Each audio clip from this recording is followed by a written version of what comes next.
네, 여러분 안녕하세요. 현우혁입니다. 자, 이번 영상은 항상 제가 요맘때 찍는 영상이죠. 이제 1월이 되고 이제 여러분들이 특히 고3 학생들, 그 다음에 제가 항상 얘기하는데 작년에 논술이 6개월 이상 하지 않은 학생들이 이제 슬슬 1월부터 시작을 해야만 해요. 근데 그 학생들이 이제 논술학원을 어떻게 고르는 기준에 대해서 말씀드리기 위해서 이번 영상 찍게 됐는데, 당연하게도 집 근처 학원이 가장 좋긴 해요. 아시겠죠? 여러분도 알겠지만. 오케이. 자, 그 와중에서도 여러분이 가장 최선의 학원을 선택할 수 있는 방법을 요 8개의 기준에 맞춰서 고른다면은 큰 문제 없이 좋은 학원 고르실 수 있을 겁니다. 자, 한번 첫 번째부터 저랑 같이 한번 볼게요. 작년의 글을 기준으로 한 개 정도 제가 조금 더 추가하고 수정은 좀 했습니다. 자, 첫 번째 우리 한번 볼게요. 우리 논술 전문 학원으로 가셔야 돼요. 제가 항상 말하는데 뭐냐면은 국어랑 같이 가르치는 학원은 조금 피하시는 게 좋아요. 자, 뭐 이 8개 원칙의 항상 근본 베이스는 뭐냐면, 이 8개 아무리 큰 학원 대형 학원 제가 이러지 마세요라고 해도 정말 그럼에도 불구하고 정말 열심히 하고 잘 가르치시는 선생님들 많이 계신데, 대부분 그럴 확률이 우리 확률 싸움이잖아. 입시가 확률이 적어서 그래. 어떤 거냐면은 논술이라는 아예 국영수탐이라 좀 독립적인 과목이기도 하고, 다 떠나서 뭐냐면은 이거 한번 읽어보세요. 뭐 영리 목적이다 이런 건 다 하지만 다 떠나서 이게 물리적으로 시간이 부족합니다. 어떤 얘기냐면 국어 너무너무 어려운 과목이에요. 그렇죠? 국어 여러분들 뭐 메가스터디나 어디 대형 인강학원 이런 데 보시면 알겠지만 수업 자료 만들고 강의하고 선생님들 굉장히 시간 체력적으로 엄청 힘들어 보이죠. 근데 그 와중에 논술까지 같이 한다? 논술이 그렇게 쉬운 과목은 아닙니다. 독립적으로 하나의 과목이기 때문에 국어 하면서 논술까지 할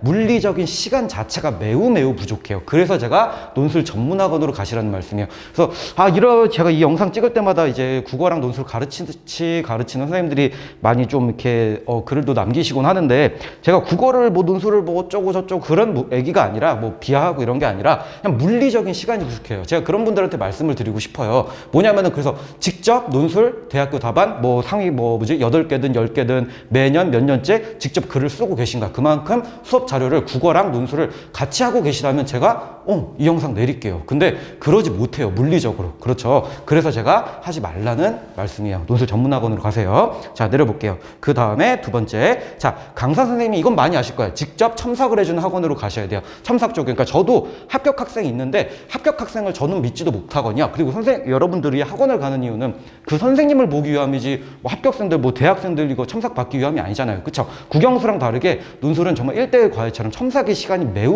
중요해요. 강의 절반, 첨삭 거의 절반이라고 봐도 틀리지 않거든요. 그래서 첨삭 쪽에 가지 말라는 얘기고, 대형 학원을 그래서 조금 비추해요. 왜냐하면 50명, 100명 앉혀놓는데 어떻게 그걸 일일이 강사 선생님이 하시겠습니까? 저도 아는데 2주에 한 번, 한 달에 한 번 강사 선생님이 이렇게 체크한다거나 이런 식 정도, 혹은 온라인으로 이렇게 줌이나 이런 걸로, 그나마 그건 좀 나을 것 같기도 한데, 어쨌든 그런 식으로 하기 때문에 굉장히 짧고 시간도 한 5분 내외.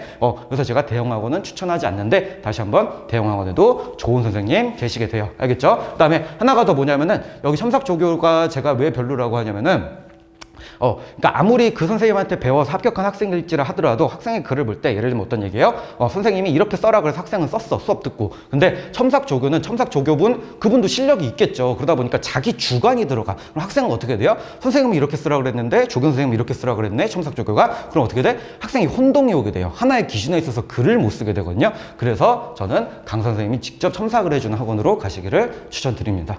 괜찮죠? 자, 그 다음에 세 번째 거 한번 볼게요. 세 번째, 강사 선생님이 앞에 1번에도 말한 얘기인데, 직접 쓴 모범 답안을 주는 곳으로 가서 배우세요. 여러분 아시는 학생도 있고 모르시는 학생도 있겠지만, 논술도 발표 다 해요. 여러분 출제 기준도 있고요. 그래서 이 단어나 이 문장, 이 논리가, 그러니까 이러한 얘기가 있을 때 5점, 10점, 그 다음 문단 구분, 맞춤법 3점, 이게 다 있어요, 여러분. 그렇죠? 그 다음에 대학교에서 대입의 경우 편입은 없지만 예시 답안까지 다 발표를 해요. 여러분 혼자 독학하시면 돼. 그렇죠? 근데 그러려고 학원 가는 거 아니잖아요. 그렇기 때문에 여러분이 뭐 해야 돼? 강사 선생님이 직접 쓴 모범 답안을 주는 곳으로 가는 게 좋고, 그래서 뭐 해야 돼? 강사 선생님이 논술에 합격 경험이 좀 있는 학원으로 가는 게 제일 좋아요. 그렇죠? 그래야지, 혼자 독학하면 되잖아요. 대학교 발표 있는데 그냥 그거 보면 되지. 그러려고 우리 학원 가는 거 아니죠. 그렇죠? 그래서 선생님이 직접 그 대학교의 답안도 직접 써서 가르치시는 곳으로 가면은 더욱더 좋을 것 같습니다. 자, 한번 디테일한 내용은 한번 꼭 읽어보세요. 그 다음에 네 번째 거 한번 볼게요. 자, 네 번째, 글 쓰는 방법을 가르쳐주는 학원으로 가라. 이 말이 뭐냐면,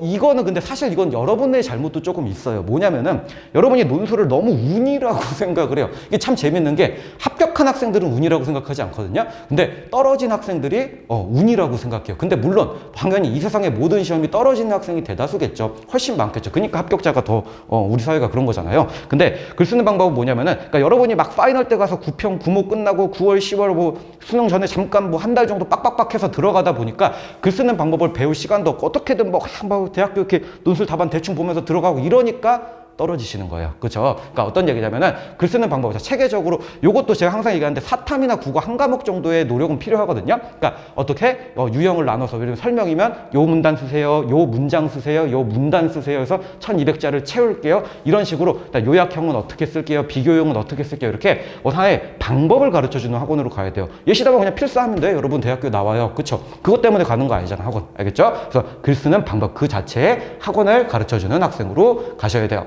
학원으로 가셔야 됩니다. 왜 그래? 이 첫 문장 제가 써놨네. 우리 학생들은 대입 논술에 오기 전까지 글 쓰는 방법 자체를 교육 과정에서 배워본 적이 없어. 어디 조금 있긴 할 거야. 근데 배워본 적이 없기 때문에 꼭 학원을 굳이 고른다면은 글 쓰는 방법, 개념을 가르칠 수 있는 학원으로 가시기 바랍니다. 자, 그 다음에 5번째 볼게요.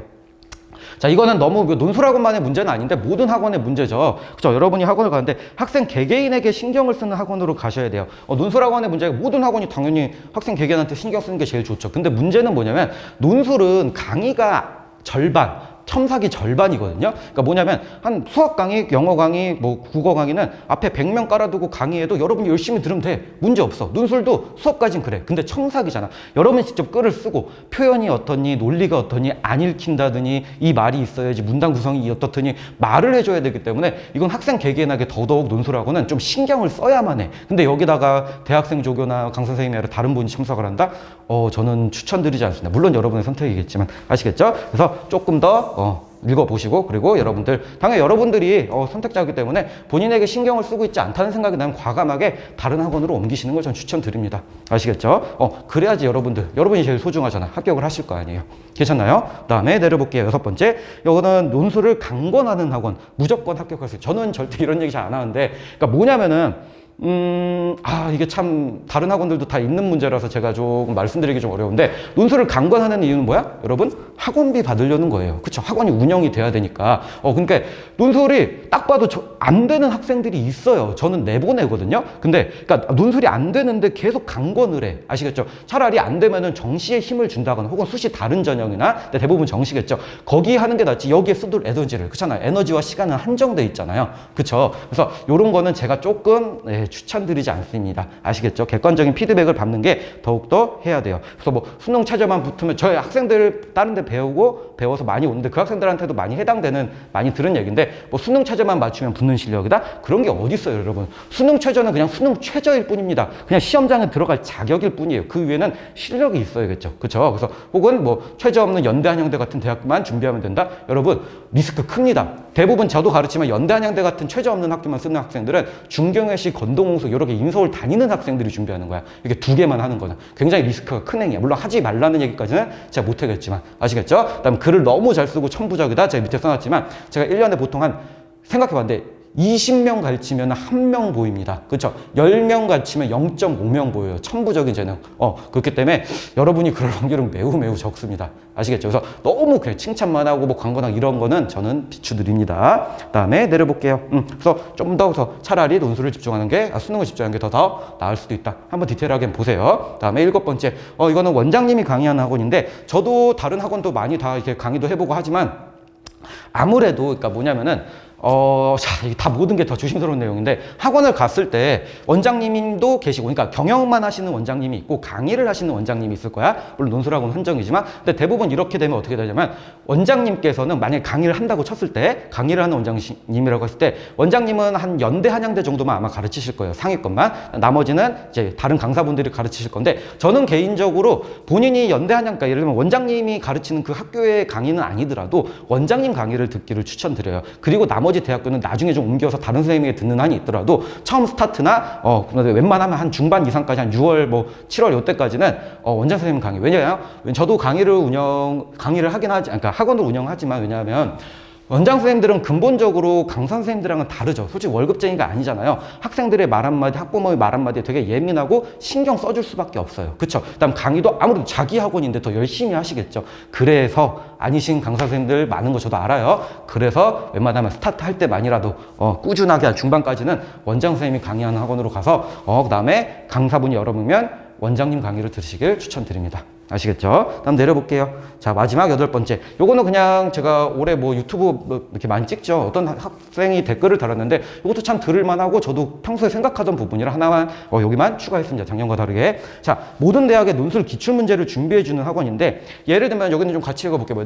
경희대를 여러분이 준비를 해요. 근데 학원에서 경희대가 아니라 막 출제된 지 되게 오래된 뭐 예를 들면 지금 2022년인데 2010년 옛날 때 것도 좋아요. 옛날 거 좋은데 문제는 경희대라면 빨리 경희대에 맞게 더 준비를 해줘야 될 거 아니에요. 끝에 가서는 하다못해. 근데 뭐 해야 돼? 옛날 거 혹은 뭐 이제 다른 대학교 갖고 오면서 논술 다 비슷하니까 요걸로 준비하면 된다. 논술 비슷한 거 맞거든요. 틀린 얘기 아니야. 논술 비슷한데 문제는 파이널 때 가서는 최소한 그 대학에 학생이 원하는 학과에 원하는 학교에 최신 기출들 위주로 풀어줘야 될 거 아니야. 수업 자료도 준비해주고. 그쵸? 근데 그러지 못하는 경우가 많아요. 그래서 뭐예요? 자신이 지원하는 모든 대학의 논술 기출 문제를 준비해줄 수 있는 학원. 근데 이게 쉽지 않은 거 저도 알아요.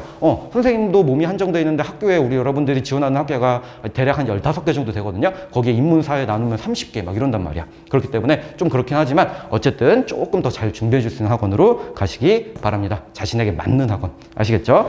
오케이. 그래서 밑에는 한번 읽어보세요. 그래서 다시 한번 위의 기준 8개를 한번 보시면서 가장 좋은 건 제가 말했지만 집 근처가 제일 좋기는 해요. 그쵸? 학원 왔다 갔다 여러분 체력이나 시간 동성당 위의 기준을 잘 따져보시고 학원을 고를 때 8개를 한 개씩 해서 대입해 보세요. 이게 맞나? 그 다음에 이 기준에 부합하는 곳에서 여러분이 꼭 훌륭하신 선생님들과 자 대형 학원이어도 정말 훌륭하신 선생님들 많아요. 아시겠죠? 그래서 그 분들에게 꼭 배우시기를 바라겠습니다. 왜 그래요? 우리 수험생들에게 가장 중요한 거는 시간이거든요. 그쵸? 시행착오가 없어야 돼요. 시간을 날리지 않아야 하기 때문에. 오케이. 그러면은 이번 영상은 여기서 마무리하도록 하겠습니다. 꼭 좋은 학원 잘 고르시기 바랍니다. 감사합니다.